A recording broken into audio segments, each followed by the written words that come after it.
This RV's got a little bit of an identity crisis. It doesn't know if it has a kitchen on the inside or the outside. Hey everybody, Josh the RV Nerd down here at Bish's. Well, I'm with Bish's RV. I'm actually down here at Keystone today. I wish I had a giant Bish's building like this to record in all day. Oh, that would be amazing. Anyway, this is a new Montana well, it's the first time I've seen. I don't know if it's a brand new model. I know it's the first time I've put my hands on it. 325 RK. The 325 makes you think it's shorter than it is. It's 37 foot 7 inches tip to tail. But like I said, it's got a bit of a split personality kind of situation where we have a really cool wraparound kitchen. This thing has a lot of cabinet and counter space, but it also has a very neat little outdoor kitchenette entertainment station. What I like about the outdoor area is instead of the griddle, because the fifth wheel sits really high and the outside kitchen's mounted in a slide, which makes it sit higher, this griddle swings down so that it's a little bit closer to belly level. So it's not burning your eyebrows off your freaking face. Now, these high countries here, because this is the name high country also confuses people. This is the little brother Montana, and then you step up to what I call full Monty, just Montana. This one right here is now standard prepped for third air, whereas full Monty has a third air. That's kind of some of the differentiating factors. Got the MORryde pin box and suspension package, 3,000-pound towing package on the back. And the default arrangement on this gives you that 220-watt Keystone Solar Flex package, but this also has a 2,000-watt inverter paired up with the standard fridge. We're going to talk more about how that could change depending on how you want one of these built. But the middle living area, what I like is this RV has a very clean definition of here's the living room, there's the kitchen, bathroom and bedroom, there up front. And so many RVs, it's just all kind of mixed into one. And at 35 feet, it kind of has to be. But for just 2 foot more, you can get that separation. And some people may understand this, some people may not. I love rear kitchens. But I like rear kitchens for primarily destination use. I think when you get to a destination, you open this sucker up. This is awesome. But the traveling function of a rear kitchen, for several reasons, I don't think is the greatest. I think rear livings are fantastic for travel, whereas rear kitchens are awesome for being there. So the thing is, it might kind of depend on what aspect is most important to you. Now, you've got a couple little Fido-friendly features right here. Like you got this little, slide out doggy dish drawer right here, but if you're not super interested in it, it just kind of goes away and doesn't hurt anything. Your lower deck slides are electric rack and pinion. Your upper deck is a, I believe that's Norco Exact slide. So it's a cable slide, but it's the Exact slide variety. Back to something I mentioned when the video first began, these are now standard prepped for third AC. If I'm not mistaken, you have to kill that rain sensing XL vent fan and you see the power junction box next to it. I believe that becomes an air conditioner. You could also do that after the fact. If you walk into a dealership, Bish's or otherwise, and you see one like this that has 2 air standard, there you go. And these are Coleman Mach 15K air units. But, oh crap, what do they call this? Blade Pure Air System or something like that. But this is one of the only air conditioners that you can get on Amazon and actually get residential air filters for. And you'll have the same thing up in the bedroom. And I don't know, man, I've camped in some places that just don't have the greatest air, it's always super dusty, always dry. Sometimes that could be nice. You do have solid surface counters all the way around this kitchen right here. I think you'll switch over to thermal foil in the bathroom if I'm not mistaken. Eyeball that when we get there. But this is interesting to me. They went with this big extended hard peninsula. Now, the central portion right here, this is fixed to the floor. The slide actually it telescopes over the top of this. Now, what that's going to mean is that when you close the slides, you're going to lose the kitchen, period. End of story. That's just gonna happen. So if you're like, nope, gotta have the fridge in transit, this is not your camper. Let's get that right out of the way. I'd rather talk about that now and have you leave this video and then click onto something else that might work better for you that we've recorded rather than sit here and waste your time. But if that might work, if you're willing to hang out, let's talk about the other things it does. I'm going to sit over here at this theater seat. Now, you may have noticed this theater seat had like a very small armrest. It's like a pontoon style armrest that almost went right up my backside when I sat down just now. You can see via the reflection. I'm over here on the right-hand side of the theater seat, not over there. And either way, it's going to be pretty easy direct viewing. I'm eyeballing it. I think that's about a 50-inch TV, give or take.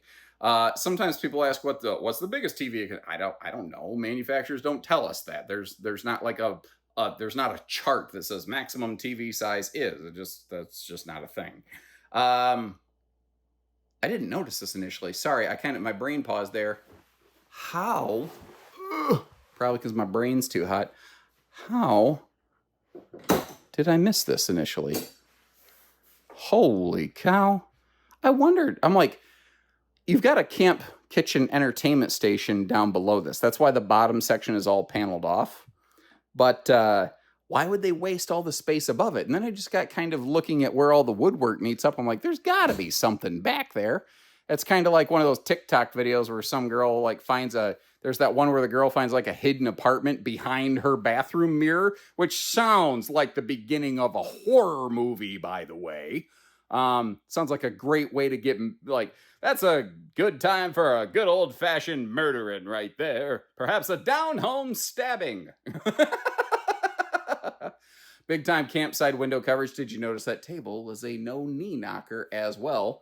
And you got some serious cabinet space going on here. I'm going to give you a look at this kitchen, and then we are just going to start peeling this banana apart.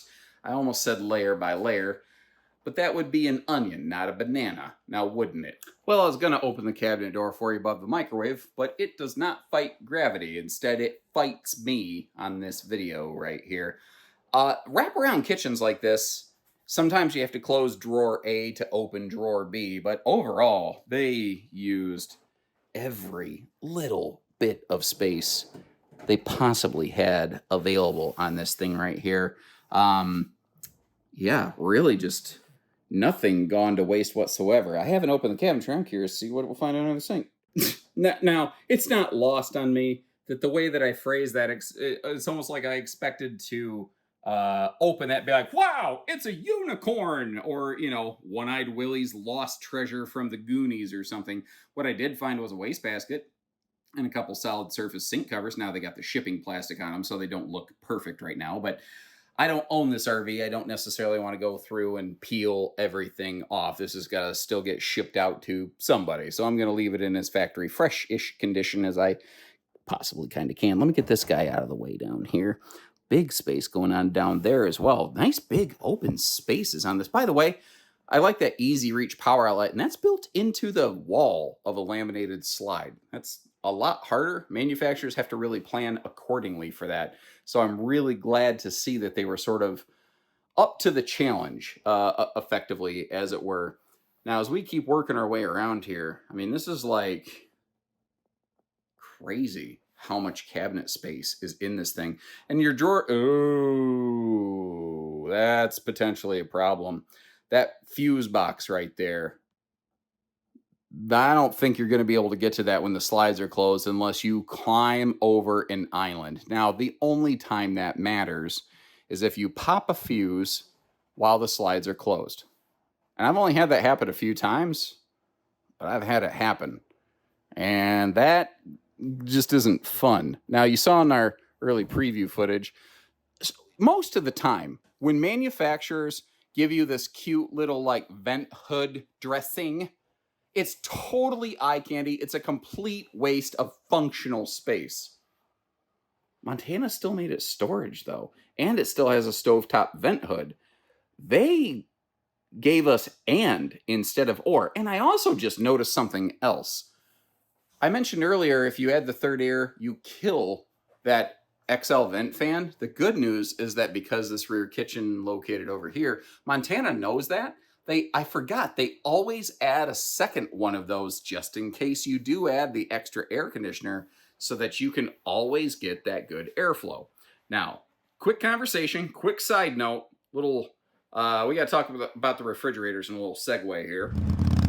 You have two fridge options here, and the refrigerator might change whether this RV does or does not have an inverter. That's not how most of the industry works. So this is one of those things I want to educate you on, because frankly, I found that the average salesperson at most dealerships also doesn't know. I do comp shopping to different stores sometimes, and it just drives me crazy how often customers know more than a salesperson. Sorry. Anyway, by default, we have this GE 18 cubic foot residential fridge. It's a great unit. It cools like crazy, especially mounted in a slide like that, where you could have sun beating on top of a slide out. And slide outs are thinner than the normal walls, body, and roof of an RV, so they don't insulate as well. Having a fridge that is an active compressor system that can keep up with that is great. Now, it's a true residential 110 fridge. So going down the road, how do you keep that sucker running so your eggs aren't sweating? This RV by default has a 2,000 watt inverter paired up with that thing. Now keep in mind, your base solar package on this is inverter prepped. So the base version of this has both a small level of solar that you could expand up to 440 watts and a 2,000 watt inverter. So you can basically slap a second panel on this and get the 440 package without fully purchasing the 440 package. Kind of cool. But you do have the option of going with a 12 volt fridge. When you do that, I think it shrinks down from 18 to 16 cubic foot, and you will lose the inverter when you do that. But you can regain the inverter by going back to the factory 440 package. So my suggestion here, depending on what you want to do, is like, if you want to add solar something to this, depending on how you camp, if you mostly park camp, stick with this. If you don't always park camp, consider getting the 12 volt fridge and upgrading to the 440 solar package. But either way, you have a little bit of a funny little shell game there. Most RVs don't have this fridge inverter interaction. That's a rare thing, so I wanted to take 2 minutes and 5 seconds here to point that out to you. Now, still back here in the kitchen, I do like how they have these windows all framed out. That just always looks really classy to me. And this makes an easy opportunity to showcase the fact that we do have the blackout roller shades on these. You might notice that window there does not open for airflow, but the vast majority of them will.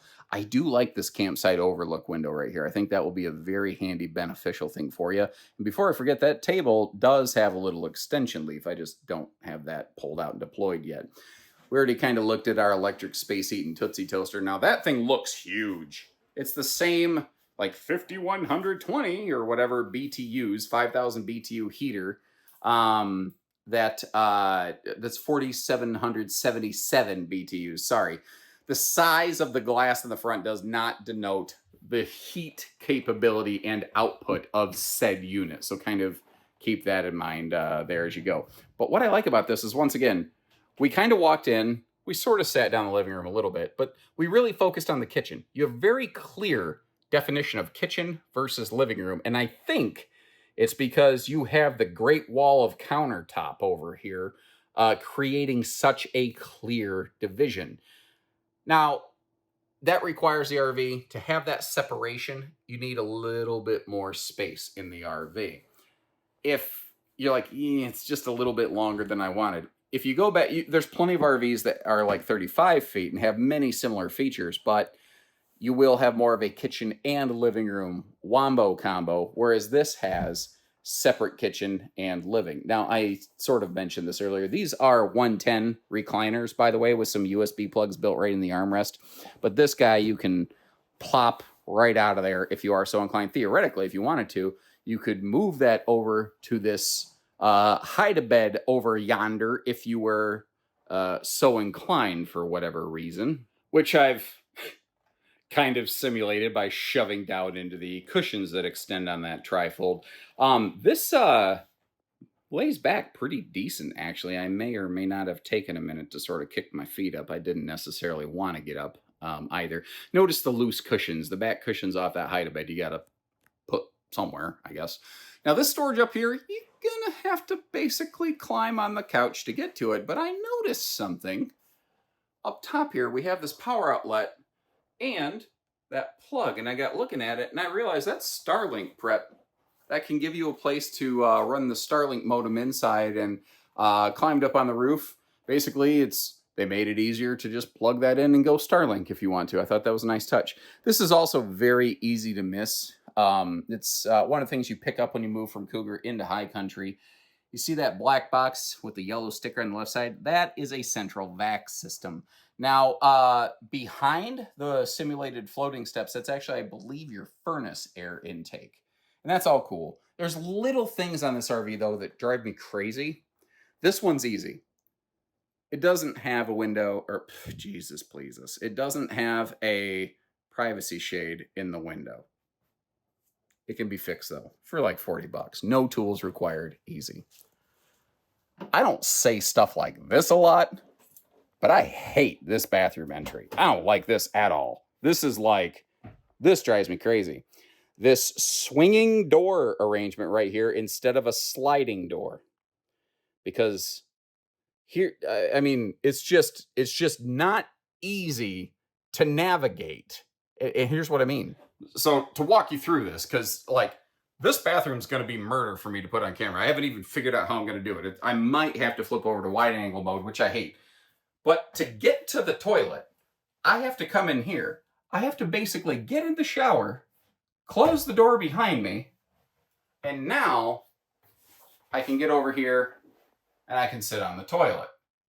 Now, from the directly looking at me perspective you have here, you probably don't have a good feel for this yet, but I don't care for this. The problem is because we have this angle wall right here, they can't do a normal sliding pocket door.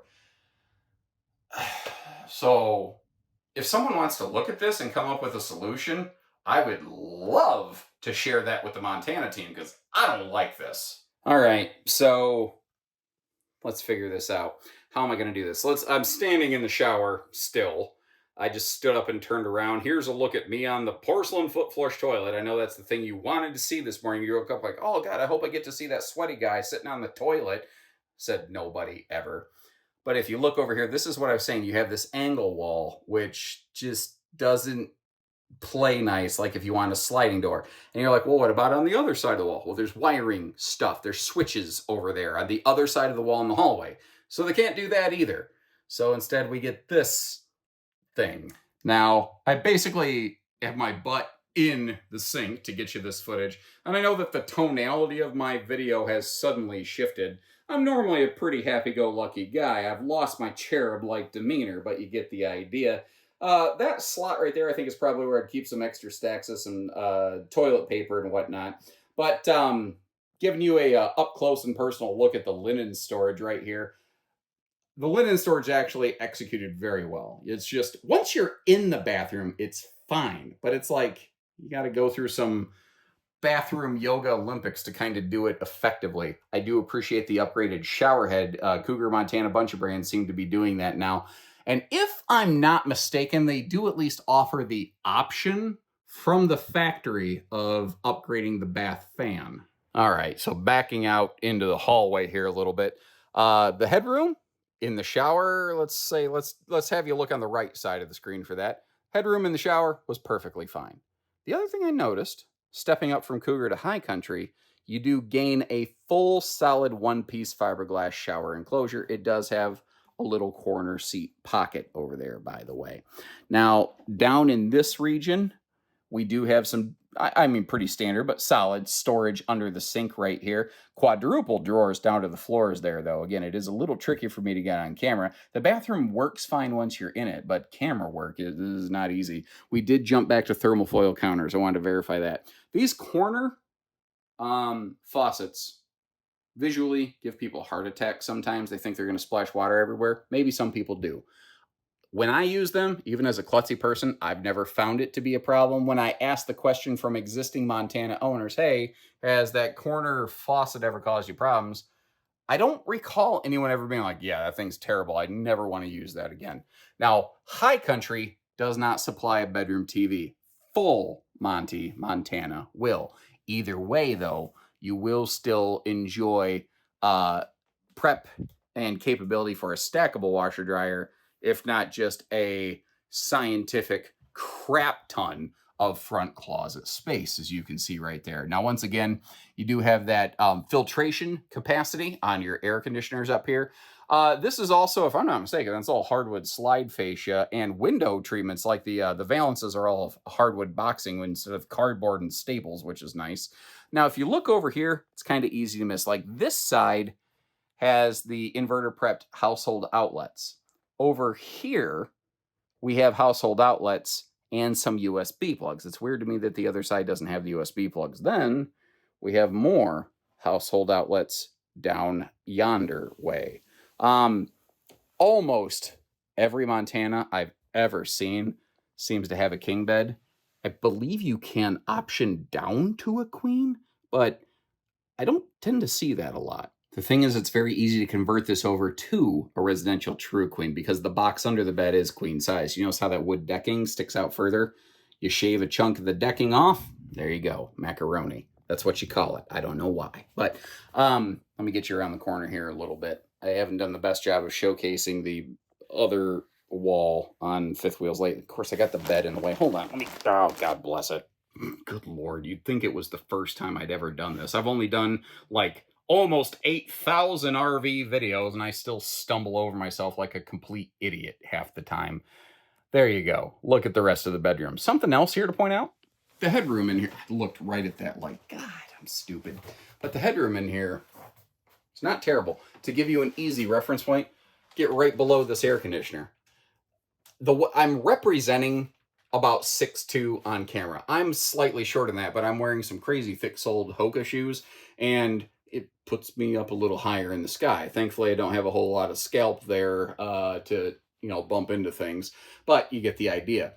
Generally speaking, it's a pretty comfortable walk-around experience. My guess, you're probably going to have to be about 6.5 foot flat to run into an issue up here, which not a lot of people are, but I know some of you are. Now, as long as I'm doing weird stuff today, I figured I'd go about road mode in a weird fashion. Obviously, I've closed the bed slide because it's now kissing the dresser, which sounds like something you would normally find on like OnlyFans or something is what I want to say, but maybe that's not appropriate, so maybe we shouldn't. Let's just not, I guess. Moving on. Oh, hey, I just noticed. I like this. This is actually plastic crown molding insert up here, but it's far less susceptible to popping out of place and looking crappy when you experience heat expansion and contraction, which is something that has plagued RV trim, fit, and finish for just, well, forever. Now I'm sure you could see from the entry door to the bedroom, by virtue of the fact that I'm standing here, you can get in here. Again, you can use the toilet in transit, but you got to stand in the shower, do the hokey pokey, turn yourself about, and then you can get to the toilet. You probably got to reverse that process coming out unless you can somehow magically diffuse through walls, but I don't think you're one of the X-Men. Notice too, they screw their slide fascia on from the back to eliminate, visible screw head fasteners, things like that. I was wrong. This is not hardwood slide fascia. This actually is a press board, but good Lord, it looked and felt the part. Okay, well, if I'm wrong, I want you to know I'm wrong, and I would rather be wrong and admit it than be wrong and like pretend I wasn't. Like, I'm not that kind of guy. Now, the thing is, with these slides closed, like, I guess you can't really get into much else. You're going to have to open the slides to use the rest of this. This is a destination RV, not a travel stopper. So for vehicle recommendations, once we get up into any variety of Montana, but high countries, my general recommendation here is like 1 ton, probably single rear wheel. I don't know that you necessarily need to go up to dually on this, but when you get up to big full Montana, that's where you start getting 1 ton single rear wheel to dually, depending on the model. Whereas Cougar, it is kind of the step before Montana high country. These are going to be like 3/4 ton to 1 ton towers. Whereas when you move up into a high country, you're going to kind of step the vehicle up along with it, because essentially you're going from what the industry used to call a mid-pro to a high-pro. But if you look at them, nothing's really mid-profile anymore. If it has a stackable washer-dryer prep, it's a high-pro fifth wheel, but everybody likes to pretend it's not. I don't know why. One thing I want to point out here, there's little details Montana is still so good at. The slide On the awning on the face of the slide with a camp kitchen. First of all, a lot of brands won't do that. Montana did it. Secondly, this front awning, you notice how it actually goes past the bedroom window. They nailed the maximized front awning on here. Now, this is a higher gloss glass on these.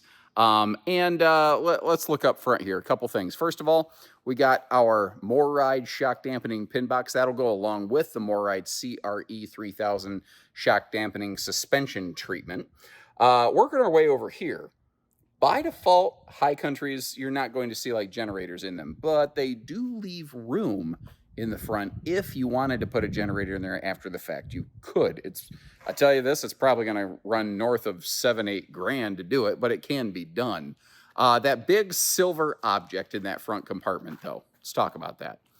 I mentioned this a little bit earlier, but that's a 2,000 watt inverter. That's factory standard on this with the normal 18 cubic foot residential fridge. You can get a 12 volt compressor fridge option. It will delete the inverter that you were just looking at. Now, the thing is, by default, this RV has the SolarFlex 220 package, which is normally inverter prepped. But because they pair an inverter with their residential fridge so that you can run the fridge when you're going down the road, this RV, by default, actually gets a cool little enhancement synergy. Now, if you go with the 440 solar package, that's where Montana High Country stops, is the 440 package. You don't get like a credit on the inverter or something like that. So just kind of keep all that in mind. Now, I like how these baggage doors, of course, I have to actually push it shut because I almost dropped this on my head, but it does have a clasp. You have to unlock it.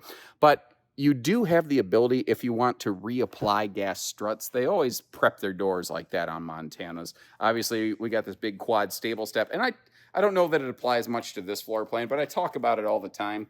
If you notice these quad steps, they stick out further than the slide out.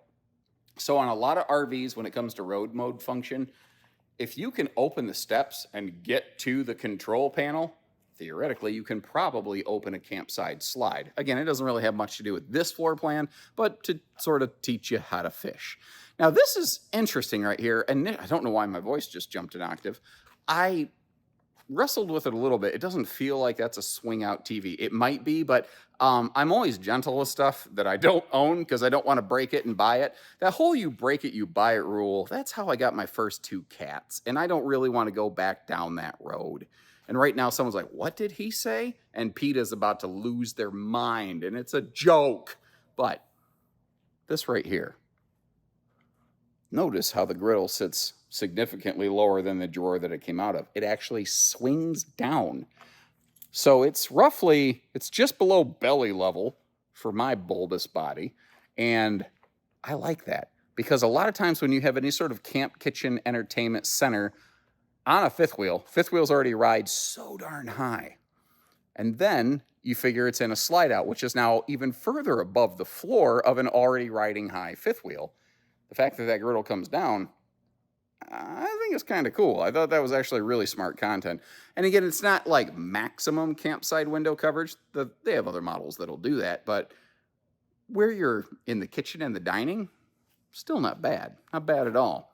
You know, somebody asked me the other day, let me know if you want a video like this. Someone said, I see people talk about a spare tire mounted under a belly. I'd love to see someone actually demonstrate that.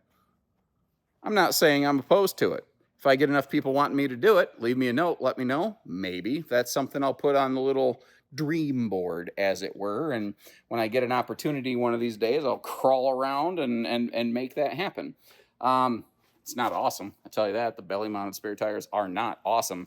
And if I had to dig one out from under an RV on the side of the road where I had a flat tire, I would be just spitting nails. But thankfully, I've not had that experience. Now, these are prepped and ready for slide awnings. Frankly, most RVs, they're prepped and ready for Lippert slide awnings. You could put Carefree slide awnings on this.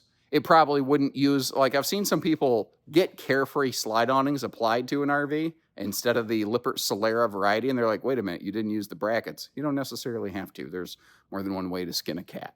The whole point of those prep brackets is to kind of give people a little peace of mind. And if we're being real, it's to give people an idea of another way that they could spend their money. Now, what is going on here? Okay, this looks like maybe a condensation line or something coming in from the fridge, but it is, I don't like the execution of this.